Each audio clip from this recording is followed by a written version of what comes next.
For weeks, we have been watching the chaos unfold with bated breath. We have seen the terrifying hostage situation at Windermere involving Jocelyn Jacks and Liesl Obrecht, the poison vials sent to Britt Westbourne in Tortola, and the frantic rescue missions orchestrated by Carly Spencer, Lucas Jones, and Valentine Cassadine.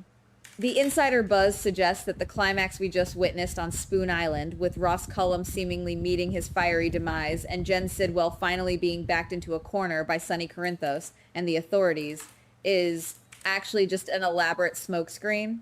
The leak indicates that we have been looking at the wrong villains this entire time. There is a hidden agenda at play, a massive shadow looming over the canvas that is about to drop a nuclear bomb on everything we thought we knew about the criminal underworld in this town. We thought the nightmare was ending, but it might just be beginning. Everyone assumes that Ross Cullum and Jen Sidwell were the ultimate masterminds of this storyline. Most viewers believe that these two incredibly dangerous men simply formed a mutually beneficial alliance to achieve their respective selfish goals. The obvious explanation seems to be that Cullum, a deeply corrupt WSB director, desperately wanted Valentine Cassadine's cold fusion technology for ultimate global power and financial dominance, while Sidwell, a ruthless mercenary and diamond smuggler, wanted to extract his own brutal brand of revenge against Sonny Corinthos and Lucas Jones. We all thought they were a partnership of equals, two big bad wolves pooling their immense resources to terrorize our favorite characters and assert their dominance over Port Charles. It felt like a classic team-up of two major antagonists trying to rule the roost. We watched Cullum manipulate the entire WSB infrastructure, frame the deceased Cassius Faison for his horrific crimes, murder Marco Rios, and threaten the lives of Jocelyn and Liesl with zero remorse. We watched Sidwell set elaborate, deadly traps for Sonny, Laura Collins, and Lucas, proving time and time again that he was a lethal force to be reckoned with on the streets. It made perfect sense to assume they were the absolute top of the food chain, the final bosses of this narrative arc. But what if we are looking at this the wrong way? What if the obvious explanation is nothing more than a carefully constructed illusion designed to distract us from the real impending threat? I keep wondering whether Cullum and Sidwell were actually just middle management in a much larger, far more terrifying organization that spans the globe. What if that wasn't the real reason they worked so perfectly together? What if someone else planned this entire operation from the very beginning? There is a wild behind-the-scenes possibility that Cullum and Sidwell never made the final decisions on anything they did. They shared a massive, seemingly endless pool of financial resources, coordinated their illegal activities with terrifying precision, and forced brilliant minds like Britt Westbourne into compliance because they were both reporting to the exact same boss. An unseen kingpin who has been pulling the strings from the shadows, orchestrating the cold fusion theft, the diamond smuggling, and the coordinated attacks on Port Charles without ever getting his own hands dirty. This would mean that every tragedy we have witnessed lately was just a small piece of a much larger puzzle. Now that Cullum is supposedly dead after that massive confrontation on Spoon Island and Sidwell is captured or neutralized, a massive power vacuum has opened up in the criminal underworld. And if you ask me, this is the exact moment the real boss steps out of the darkness to claim what is rightfully his. The unconfirmed information floating around points directly to the highly anticipated arrival of Tristan Roberts, the brand new character played by Dean Geyer. Tristan is being introduced to the canvas as a young, wildly successful business executive with an incredible fortune and mysterious, far-reaching connections. But what if that charming corporate executive persona is nothing but a brilliant, highly polished front designed to fool the public and the authorities alike? What if Tristan's financial empire wasn't built on legitimate corporate investments, but on a massive international network of illegal weapons, stolen diamonds, and illicit goods? If this rumor is true, it changes the entire landscape of the show. Jen Sidwell's diamond smuggling operation might have never actually belonged to Sidwell in the first place. He was likely just a regional manager overseeing one small fraction of Tristan's global syndicate. Sidwell did all the dirty work, took all the risks, and faced the wrath of men like Sonny Corinthos. But the ultimate beneficiary of those millions of dollars was always Tristan Roberts. Sidwell earns the cash, but Tristan holds the purse strings and dictates the overall strategy from a safe, untouchable distance. This opens up a terrifying web of multiple scenarios that could completely rewrite the history of the past few months. Scenario number 1 involves the deep-rooted corruption within the WSB. We all thought Ross Cullum was the sole rotten apple at the top of the intelligence agency, a rogue director acting on his own greed. But another theory is that Tristan's network has deeply infiltrated multiple global intelligence agencies, including the WSB. Cullum might have just been one single pawn on Tristan's massive chessboard.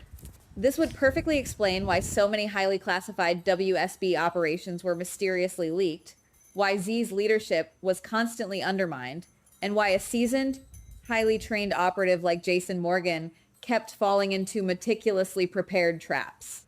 Tristan has eyes everywhere, and the WSB was just another tool in his arsenal.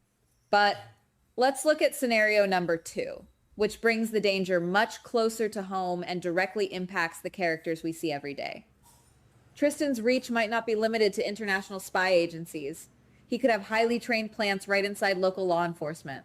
There is intense speculation that Detective Joe Fitzpatrick, the relatively new face at the PCPD who has been digging into Willow Kane's GPS logs and speculating with Dante Falconeri about Sidwell having an inside man, might actually be that very inside man himself.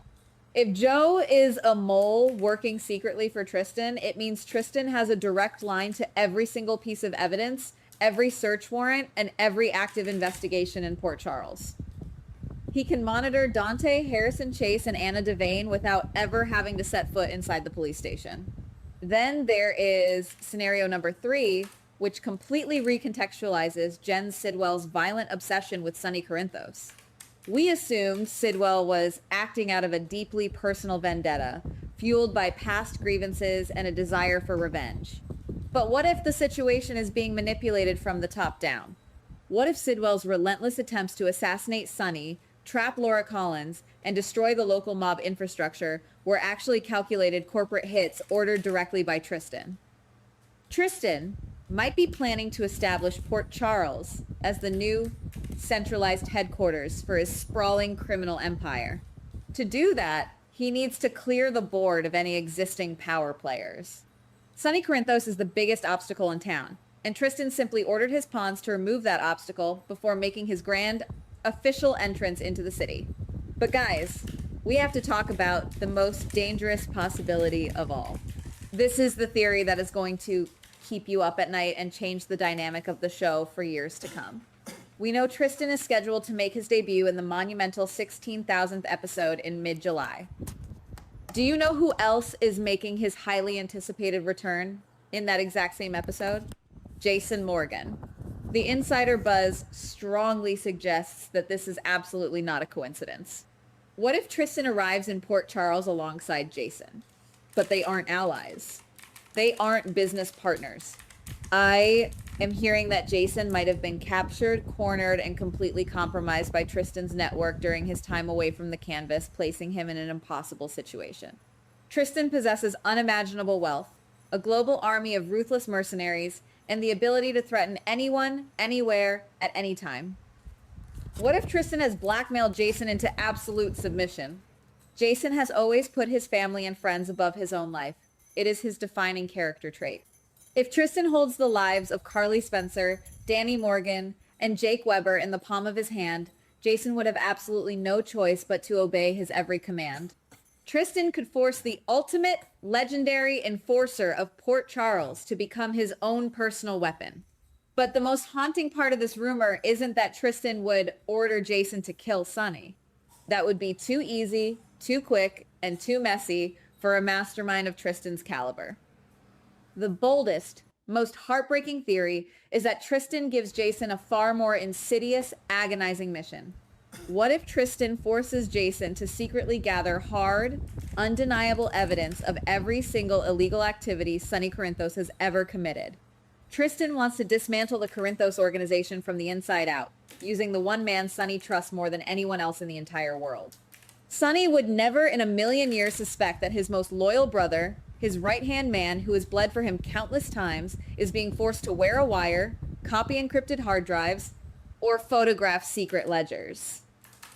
Jason would be trapped in a living nightmare, knowing that every time he refuses an order, a sniper's laser sights land on Carly or his sons. He would be forced to betray his brother to save his family, creating the ultimate tragic conflict. If this plays out, it would instantly elevate Tristan Roberts into the most terrifying psychological villain Port Charles has ever seen. He wouldn't need to fire a single shot himself, nor would he need to engage in petty turf wars. He just pulls the strings, watches his enemies tear each other apart from the inside, and steps over the emotional wreckage to claim his throne. But is this really the master plan? There may be more going on here than even these leaks suggest.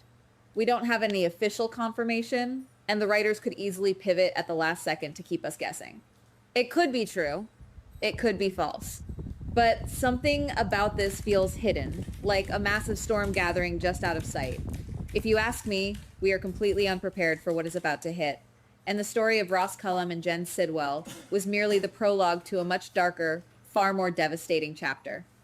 Goodbye. Please like, subscribe, and comment on the GH Spoilers Daily channel.